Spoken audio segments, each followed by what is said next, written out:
Matagalog ko kuno. Papunta kami ng farm ngayon. Kasama ko yung mga alipores ko. Si Sheila, say hi. Hi. Si Tuling, yun di pa. Di pa, saka si Ayan. Mas pasimple na si Tuling. Pero, grabe, mag... Okay, amo na ni ang amon nga alagyan. Tanawan niyo bala ka-cute. Ayun na, Tagalog. Tagalog. Ang ganda ng daan namin. Tingnan mo, yun ang daan namin papuntang farm. Okay? So, this is the place. Okay. In 50 meters. Hindi, Tagalog. Liliko na po.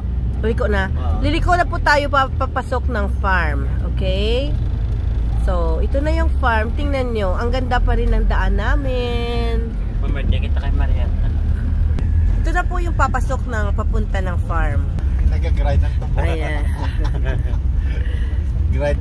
Grind.